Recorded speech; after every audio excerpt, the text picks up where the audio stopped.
Hey there, welcome to Be with the Word. I'm Dr. Gerry Creed. I'm a licensed marriage and family therapist, and I am here to talk to you about the Sunday readings and bring in a psychological dimension. So welcome to Be with the Word. This is episode 76, and we're also celebrating the solemnity of the most holy body and blood of Christ. So this Sunday is Corpus Christi, as it's sometimes known. I'm going to weave in different elements. I had the thought for today that the topic would be, does God want us to be punished and to suffer?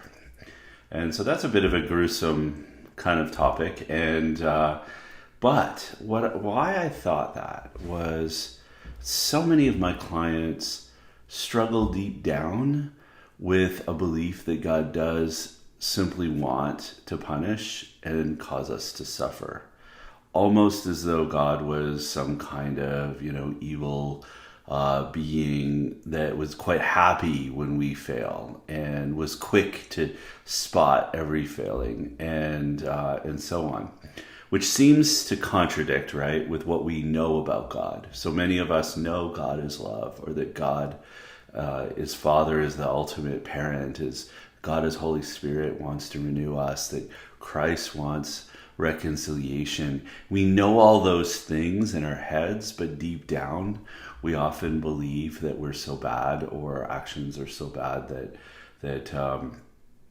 God is out to get us in some way. So I was thinking about that, and I was also thinking about the fact that so often people comment on the Old Testament God seeming more severe, and Jesus in the New Testament is so much more positive, and I can understand that. I think it's interesting. So these readings, for example, the first one's coming from Exodus, and it's a little gruesome, if you ask me. We really look at it, because here we have Moses, and he receives the words from God, and he wrote it all down, and he comes and he erects at the foot of an altar 12 pillars representing the 12 tribes.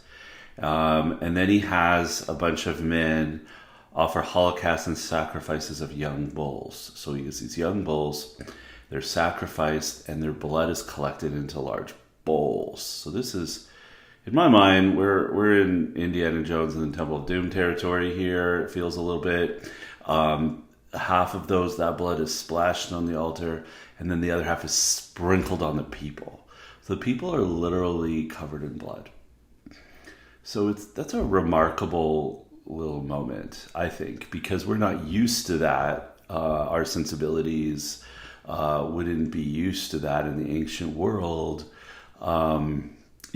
Sacrifices were common to gods, whether that was, in fact, there was some, human sacrifice happening in the ancient world, and certainly animal sacrifice. So I'm not theologically going to get into the whole story of sacrifice, because that would be a whole big topic, and you can look up other people more qualified to speak on that. I want to relate it to marriage and family therapy work.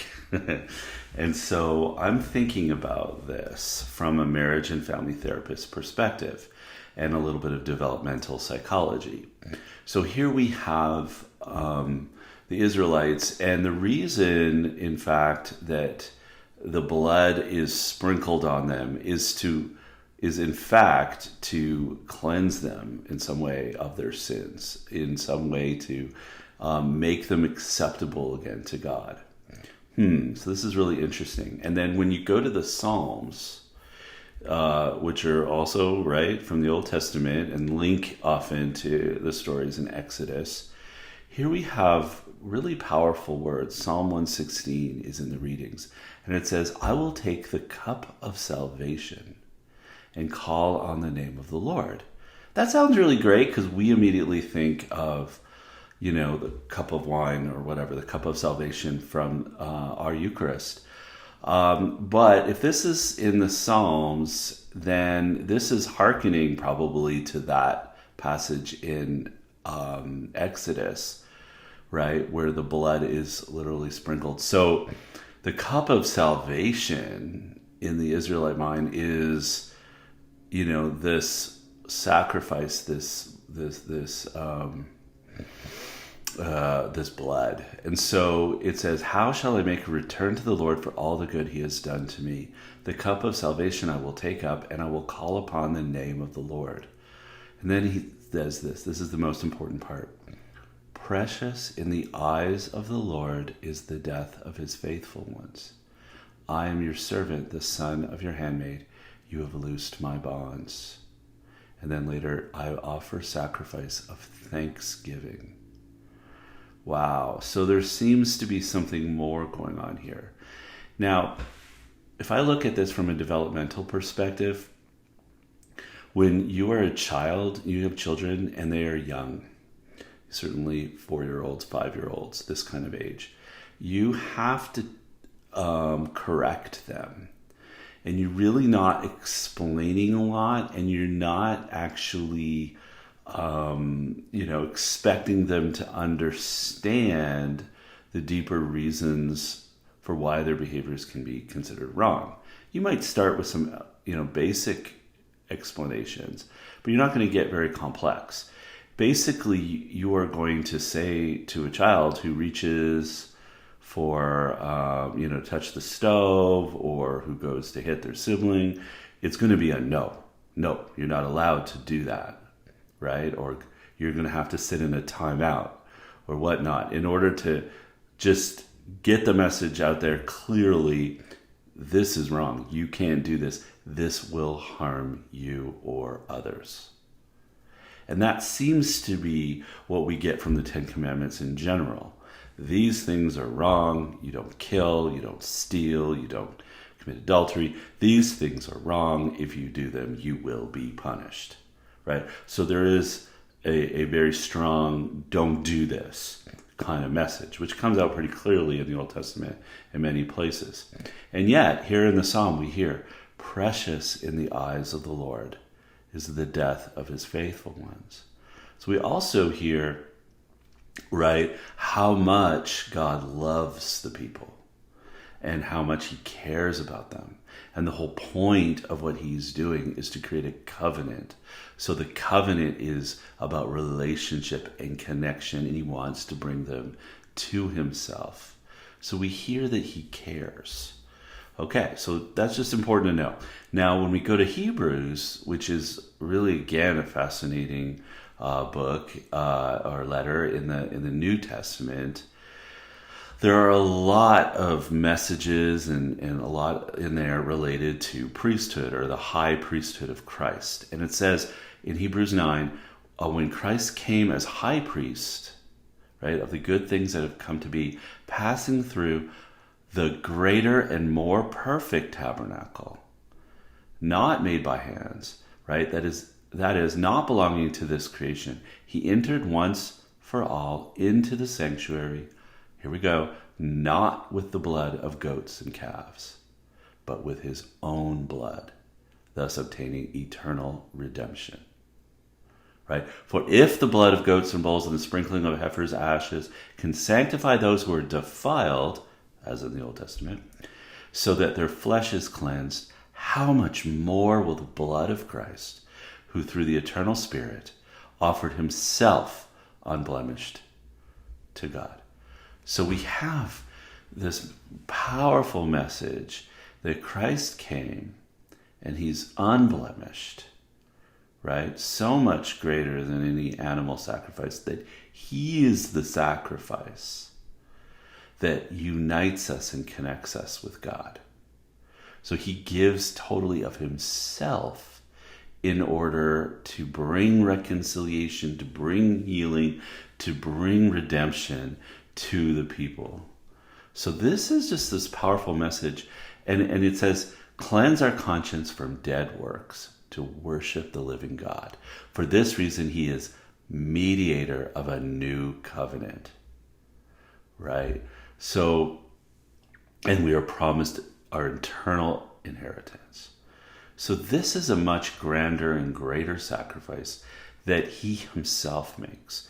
And so this got me thinking about what it means to be a good parent, right? Of course, a good parent protects their 5-year-old from touching the stove, or stops their 5-year-old from, bonking their sibling on the head, right? So a good parent is sometimes like a cop in that sense, that they are basically there to make sure bad things don't happen. Okay, we got that. That's pretty, at a very basic moral level, basic ethical level, basic parenting level, but important. Now we see all sorts of changes taking place in the New Testament, and it's not in these readings, but of course we know that Christ says that the new covenant is about loving your neighbor as yourself, loving God with your whole heart. And so there is this idea of loving God with our hearts and loving others as we love ourselves. And so the idea here of Christ's whole message, his whole gospel message, is that our hearts are transformed, that we are transformed in an inner way. So I'm thinking from a developmental perspective in psychology, we're talking about a higher level of ethical decision making. We're talking about a different level of development. So at least by adolescence, and by adolescence, we are able to suddenly, obviously we're developing our own identity during that time, but we're also able to start to truly empathize with other people. We're able to actually understand and want to know the real reasons for why something is right or wrong. So our perspective changes. And we see a lot of adolescents. It's exciting when we see adolescents take up some kind of cause, right? And actually stand up for something. Because now they're actually starting to believe things on their own and have convictions of their own. It's very exciting. And so here in the New Testament, Christ is literally giving up his life, right, in order to have this greater redemption, this greater eternal redemption. And he's doing that to show us what sacrifice really is, that it goes much further than, killing an animal. So here we have to change our hearts to truly believe and have conviction, right, in terms of what is good. So our moral decision making is not, I'm not going to bonk my sister on the head because I will get a spanking and be sent to my room. The moral decision making here is that it's not good for her, and I care for her, and I want the good of others. I want my own good, but I also want to please God, right? My sense of justice is greater. I have a sense of justice that I want good in this world. I want good for others. I want good for society. I want good for my country. So all of a sudden, there's this greater sense that sacrifice is about going beyond oneself and also understanding the real reasons we make our decisions. And Christ himself sacrifices himself. Now that got me thinking, okay, there's that whole moral dimension and moral development dimension, but there's also the good parent. Because a good parent, if any of you that are listening are parents already, you probably know this, right? If you're not, then you'll understand my meaning, I think, as I explain it, and it might help you. But parenthood changes a person of goodwill, a person who is growing in holiness is changed. And most of us are changed by having children, because all of a sudden you care for this other person greater than yourself. And you would be willing to even sacrifice yourself for the good of this other person in a way that you've probably never experienced before in friendships, right? And even other family members. Like, this child is suddenly the most important person to you. And so a good parent is not getting their needs met primarily through the child. That's codependence. We've talked about it before in other episodes of Be With the Word, what codependence and people pleasing and all that. But a good parent actually loves their child so much that they're willing to sacrifice for them for their own good, So of course, if the child is going to touch the stove, the parent stops them, right? Because they want their own good. But even more than that, as a child develops and grows and the child starts to see, the parent actually sacrifices their own needs for the child, right? And that's actually a powerful example of sacrificial love, which is what Christ shows us. And so he literally says, right, in the Gospel of Mark, we have, while they were eating, so the apostles, he took bread and said the blessing, broke it, gave it to them and said, take it. This is my body. Then he took a cup, gave thanks and gave it to them, and they all drank from it. And he said, this is my blood of the covenant, which it will be shed for many. And then they leave, they start singing hymns, they go off to the Mount of Olives, and we know what happens next. Christ literally sheds his blood for us on the cross and gives us this beautiful sacrament that we continue to celebrate as we experience him over and over in his love. So I'd like to kind of leave you with this idea that when you're a child, you need to be punished sometimes. The parent shouldn't be seeking suffering for their child, but they need to sometimes be corrected. They need to be disciplined, and it's pretty black and white normally when they're really little. But as they grow up, they need to have a transformation of heart. For a conscience to truly develop, it can't just be a black and white decision all life for the rest of time. As an adult, you start making decisions, right, that are ethical, that are based on a conscience, that is not just a question of, is this good or bad, but I understand in deeper ways how it impacts others. So I truly choose to love and to care and so on. And so we also understand that our heart changes. So I'd like to just circle back to something I mentioned at the very beginning before I close up. And that is that heart change. So many of us and many of my clients know kind of in their heads, yeah, God loves us and he sacrifices for us and he died on the cross for us. And they know all those facts. But deep down, there's this belief that I am bad. God will punish me at the quickest moment he can, and ultimately just wants to relegate me to suffering because that's ultimately what I deserve. Where does that come from? Why is that in the heart, even if the other stuff's in the head? So I think that's because developmentally sometimes we haven't gone from one stage to another. It might be that we never truly understood, or had a really good example of that self-sacrificing love, maybe through into adulthood, to not really have it fully explained so that we understand decisions, that it isn't just fear-based and bad or good. Simply, it's about understanding the real reasons, right? We make the choices we make in our faith.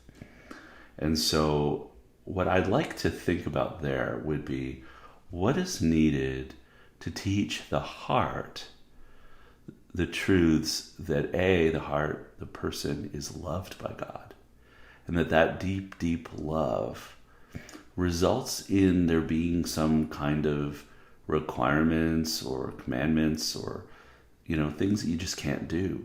But that the heart knows that those prohibitions, so to speak, come from love, because your ultimate good is desired, right? And so you choose to obey, so to speak. You choose to submit, so to speak. You choose to embrace those commandments because it's for your good, the good of others, and that it'll ultimately lead to the building of the kingdom and a better world. And so that's the big task. So in other words, I think it begins by seeing the example of Christ who sacrifices himself So I would ask you maybe this week in your meditation time, your prayer time, to really reflect on what it means to follow Christ. In other words, follow him into this upper room. Follow him into the room where he brings out the bread and the wine, and he says, "This is my body. This is the blood of the covenant." And then follow him as he heads to Calvary, and he literally gives himself. And realizing deep down in our hearts how much he loves us and wants us to be connected with him, but also wants our ultimate good, like a good parent. And if that's really hard to do, maybe because we received poor parenting or mixed parenting, then it's going to be really important, I think, to allow God to be that new parent. You know, we sometimes in attachment theory, we can talk about an ideal parent, right? That maybe we can imagine, and we can ask that ideal parent to be with us, and we can connect with the perfect parent that really ultimately is God the Father, but that wants our good, that sees us, that delights in us, cares about us, and doesn't want us to see us be harmed, which takes us back again, I'll say again, from the song, "Precious in the eyes of the Lord is the death of his faithful ones. I am your servant. You have loosed my bonds." He cares deeply for what happens to us. All right, I'm going to wrap up there. I went a little longer than I've been trying to keep it under 20 minutes. I went a little longer today, but I missed you on last week. Hey, hope you are enjoying Be With the Word. I hope you're also enjoying Dr. Peter's podcast, Interior Therapist. He's got great topics going on over there. The Resilient Catholic community is open, reopened to new members. I don't know if they're filled up yet or not, but you can check that out on soulsandhearts.com. I'm getting really excited to launch Catholic Journeyman. The date for that launch is July 1st. So if you know some Catholic men that would really appreciate brotherhood and some mentorship and learning about how to overcome problems that most men face and deal with, join me and others at Catholic Journeyman. You can also check us out on the website, get more information there.